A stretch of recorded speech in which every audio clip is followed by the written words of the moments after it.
Salut, je m'appelle Jamie. J'ai 30 ans. J'ai un travail bien rémunéré et une grande maison. D'un point de vue extérieur, on pourrait dire que ma vie est formidable, que j'ai réussi ma vie. Je veux dire, je veux me marier dans un mois et ma fiancée est enceinte. Ça a l'air prometteur, non? Mais croyez-moi, la réalité n'est pas toujours aussi simple. En fait, ma vie est un peu compliquée depuis que je suis né. Bon, laissez-moi vous raconter depuis le début. Ma mère m'a mis au monde lorsqu'elle avait mon âge, mais je n'ai jamais su qui était mon père. En grandissant, le mystère est resté. Même mes grands-parents ne semblaient pas au courant. J'étais fils unique. J'aurais aimé qu'il y ait un homme à la maison, mais ma mère n'avait même pas de petits copains. La seule chose que ma mère me disait à propos de mon père, c'est qu'il était très intelligent et très occupé. Je n'en parlais plus car je voyais que cela la faisait souffrir. Mais maintenant que ma fiancée est enceinte et que je vais être papa, je ne peux m'empêcher de me demander qui il est et où il se trouve. Il y a peu, j'ai acheté une grande maison au centre-ville et ma mère s'est installée avec nous pour nous donner un coup de main depuis que ma fiancée est enceinte. Un jour où je travaillais à la maison, ma mère est entrée dans mon bureau et m'a demandé si nous pouvions avoir une discussion. Elle s'est assise et m'a dit qu'elle était très fière de moi et que j'allais être un très bon mari et un bon père. Elle avait les larmes aux yeux. Et pour la première fois depuis longtemps, j'ai senti cette boule de tristesse au fond de ma gorge. Je voudrais tellement qu'elle me parle de mon père. La seule figure paternelle que j'ai jamais eue, en dehors de mon grand-père, c'est mon prof d'EPS du lycée. Pour une quelconque raison, il s'occupait de moi. Il a même réussi à m'obtenir une bourse d'études pour une grande école. Aujourd'hui encore, je pense qu'il a payé l'école pour qu'elle m'accepte car j'étais loin d'être assez bon.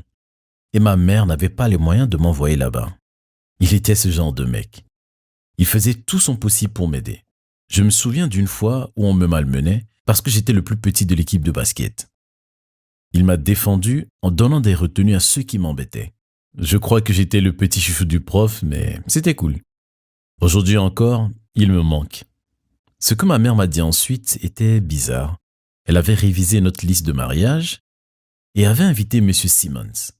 J'étais étonné. C'était lui mon ancien prof de PS. Bien sûr, il me manquait, mais je ne l'avais pas vu depuis des années. Pourquoi l'inviter à notre mariage? Ma mère a remarqué à quel point j'étais confus et soudainement a éclaté en sanglots. Je n'aurais jamais pu me préparer à ce qu'elle allait me dire. Elle a observé qu'il était convenable que les parents du marié soient présents à son mariage. Je ne comprenais pas. Et tout à coup, j'ai réalisé. Monsieur Simon était mon père. Je ne pouvais pas en croire mes yeux. Monsieur Simon était mon père. Tout paraissait logique maintenant. Toutes ces années à s'occuper de moi comme de son propre fils. Mais oui, c'est parce que je suis son fils. Je n'arrivais même pas à l'assimiler. Entre deux sanglots, ma mère m'a expliqué qu'elle avait été son amante il y a 31 ans. Même s'il était marié et avait une famille, elle était amoureuse de lui et ils avaient eu une liaison secrète qui avait abouti à ma naissance. Sa femme l'avait découverte et avait répondu l'affaire. Assez vite, ma mère est devenue la brebis galeuse du troupeau et a été obligée de déménager en ville pour repartir de zéro. Même ses propres parents l'avaient reniée. Ils avaient tellement honte. C'est seulement quand j'ai eu 5 ans qu'ils lui ont pardonné et nous ont acceptés de nouveau. Ma mère m'avait envoyé dans ce lycée en question afin que je passe du temps avec mon père. Toutes ces années passées à me demander qui il était et pourquoi il ne voulait pas me voir alors qu'il était juste sous mon nez. J'étais irrité contre ma mère. Pourquoi avait-elle attendu si longtemps pour tout me dévoiler? Elle a ajouté qu'il pensait à moi tous les jours et qu'être présent à mon mariage comptait beaucoup pour lui. Soudain, ma tristesse s'est transformée en colère. Toute ma vie, j'avais été le gosse qui n'avait pas de père. On s'en était même pris à moi pour ça. Et tout était la faute de ma mère. Je me suis retourné et j'étais sur le point de me fâcher et de lui dire de s'en aller quand ma fiancée est entrée. Et en voyant son gros ventre, notre futur bébé, j'ai craqué. Ma mère avait fait tout ce qui était en son pouvoir pour nous protéger tous deux et je n'avais pas le cœur de la jeter, comme l'avaient fait ses parents.